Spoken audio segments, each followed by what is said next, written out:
السلام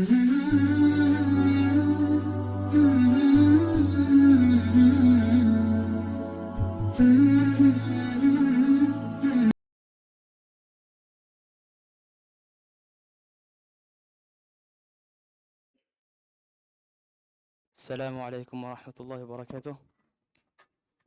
الحمد لله الحمد لله رب العالمين والصلاة والسلام على سيدنا وحبيبنا Muhammad وعلى آله وصحبه أجمعين.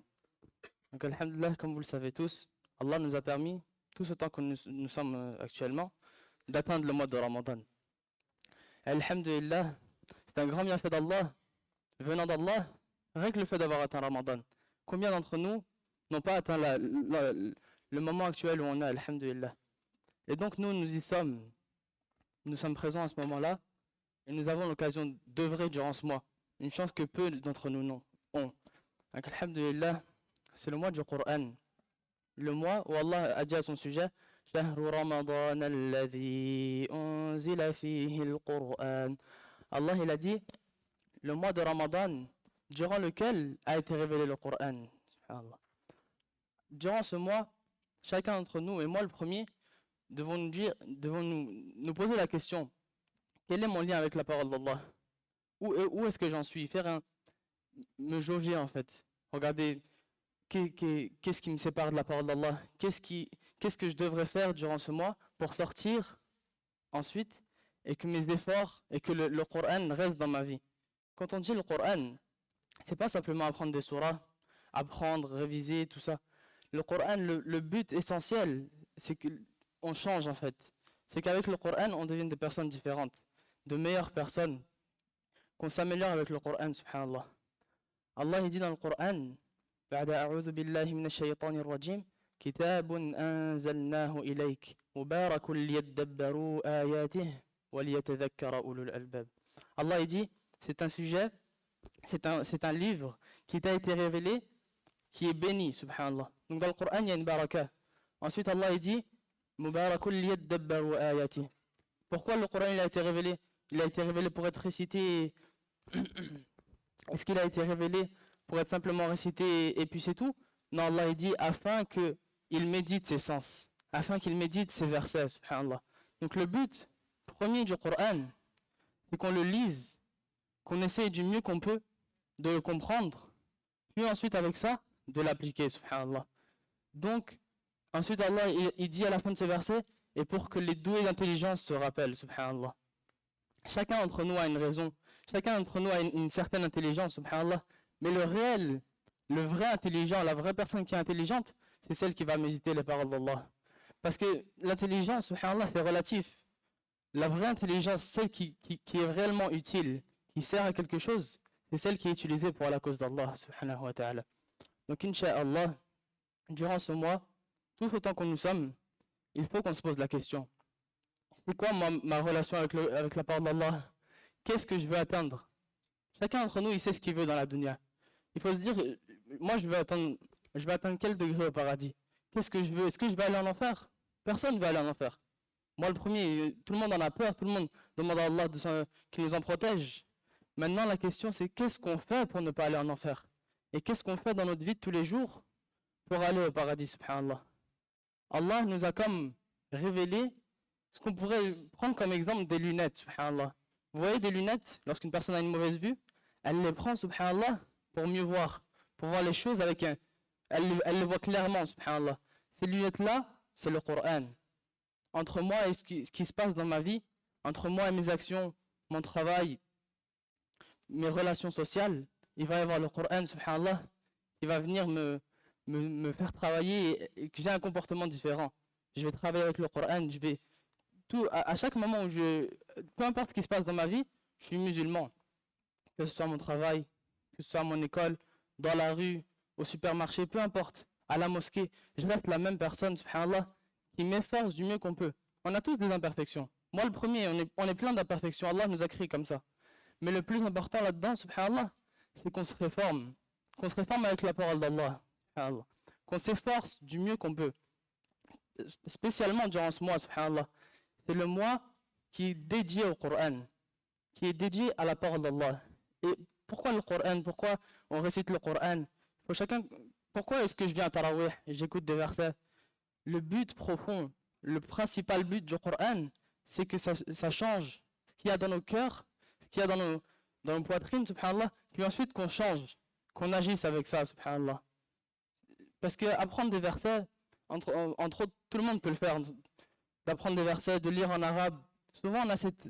Moi, le premier, souvent, on prend une page du Coran, subhanallah, on va la lire, on va voir wa yaqul, donc c'est écrit comme ça, wa ya qaf wa ou lam.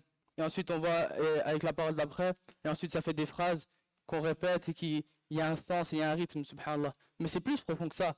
Il faut se dire que derrière les lettres qu'on est en train de lire, il y a un sens, il y a une volonté d'Allah, on doit avoir une réaction à ces paroles. Et donc c'est important, quand on apprend le Coran, quand on veut lire le Coran, que ce soit en anglais, en arabe, c'est forcé à apprendre l'arabe bien évidemment, mais même si on ne sait pas lire l'arabe, même en français, même en anglais, le Coran il peut te guider, parce que ça reste la parole d'Allah, et l'essence reste, même si on perd beaucoup dans la traduction. Donc subhanallah, me dire, qu'est-ce qu'il veut dire ce verset en fait? Et après essayer de rechercher, ne serait-ce qu'un verset par semaine, tu vas progresser, subhanallah. Un verset par mois, c'est mieux que rien. Donc, incha'Allah, durant ce mois précisément, durant le mois de Ramadan, s'efforcer du mieux qu'on peut, de se corriger, de retourner vers la parole d'Allah, subhanahu wa ta'ala. Il y a des compagnons, subhanallah, et on voit des exemples. On en voit, en voilà dans la sirah du prophète, sallallahu alayhi wa sallam, et dans les histoires précédemment, des hommes, subhanallah, qui ont entendu un verset qui a changé toute leur vie, subhanallah. Il y a un homme, subhanallah, qui a entendu le verset de Surat Al-Hadid.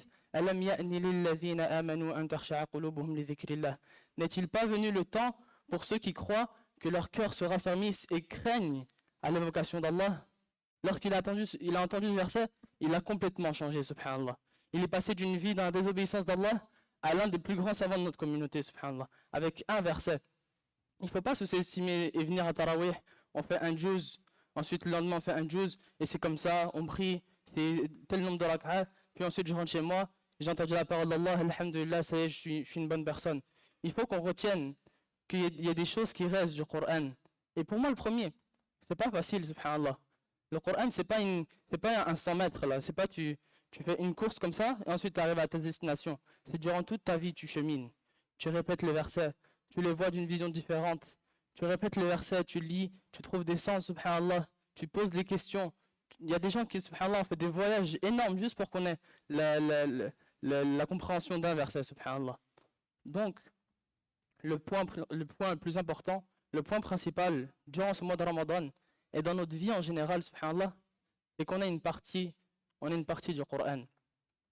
Dans toute notre vie, le plus important c'est ça. Parce qu'Allah il a révélé ce Coran. Allah il dit dans la fin de Surat Shura, وَكَذَلِكَ أَوْحَيْنَا إِلَيْكَ رُوحًا مِّنْ أَمْرِنَا. Et c'est comme ceci que nous t'avons révélé رُوحًا مِّنْ أَمْرِنَا. Est-ce qu'on pourrait dire un esprit de notre part, quelque chose qui vit, subhanallah, quelque chose qui est vivant. مَا كُنْتَ تَدْرِي مَا الْكِتَابُ وَلَا الْإِيمَانُ. Ensuite Allah dit au prophète sallallahu alayhi wa sallam, tu ne savais pas ce qu'est le livre ni la foi, subhanallah. Ensuite Allah a lié le livre, donc le Coran, avec la foi. L'objectif principal c'est qu'on atteigne la foi et qu'on change, subhanallah. Et quand on regarde bien en vrai, même dans notre société actuelle, avec tout ce qu'on a, les casques de réalité virtuelle, les téléphones dernier cri, etc., le Coran, ça reste la chose dont on a besoin. Ça reste la chose qui nous concerne toutes et tous. Subhanallah. Lorsqu'on regarde attentivement et qu'on cherche, on va se rendre compte qu'il y a des sens cachés qui vont... J'ai une situation, j'ai un problème, subhanallah. Il faut se dire, quand j'ai un problème et que je suis dans un malheur, j'ai une réponse dans le Coran. Je ne l'ai peut-être pas trouvé, subhanallah. J'ai peut-être pas lu ce verset ou je l'ai lu, mais sans y faire attention. Mais si je le lis attentivement, ça va répondre à ma question. Je vais être soulagé. Imaginons une personne qui a beaucoup de problèmes. Il est là, il pense, travaille, je dois faire de l'argent, j'ai des enfants, tout ça, subhanallah. Ensuite, il se rappelle la parole d'Allah. يَعْلَمُوا أَنَّمَا الْحَيَاةُ الدُّنْيَا لَعِبٌ وَلَهْوٌ. يَعْلَمُوا أَنَّمَا الْحَيَاةُ الدُّنْيَا لَعِبٌ وَلَهْوٌ. Sachez que la vie d'ici-bas n'est que jeu et plaisanterie et insignifiante, subhanallah. Donc il se tranquillise. Bien évidemment, il ne faut pas oublier la part dans cette vie d'ici-bas, mais il se dit c'est relatif. Demain, je serai peut-être plus là, subhanallah. Donc vraiment le plus important, pour moi le premier, subhanallah, c'est qu'on change. C'est vraiment qu'on change, qu'on ait une vision différente, une approche différente de la parole d'Allah, et qu'on s'efforce qu'on s'efforce, c'est pas facile.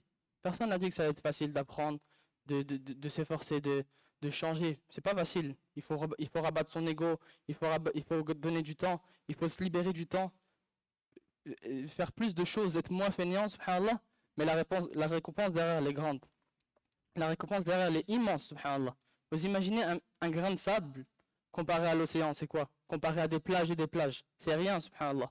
Imaginez que ce grain de sable, c'est la dunya. Si je le fais bien, subhanallah, le reste, cet océan, c'est même pas comparable parce que c'est l'éternité.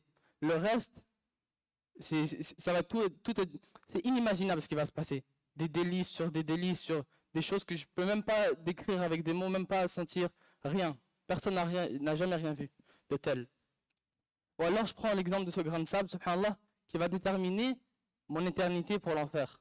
Est-ce que ça vaut le coup de gaspiller ce temps qui est mon grain de sable pour toutes ces océans, subhanallah? Non, ça ne vaut pas le coup. Toute personne qui est intelligente va te dire, je préfère me sacrifier du temps, faire des efforts maintenant, comme ça après je suis tranquille.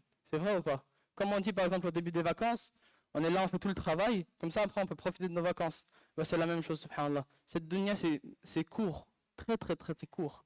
Subhanallah, c'est quoi, 60, 70 ans, 80, même 100 ans? C'est quoi comparé à l'éternité, subhanallah?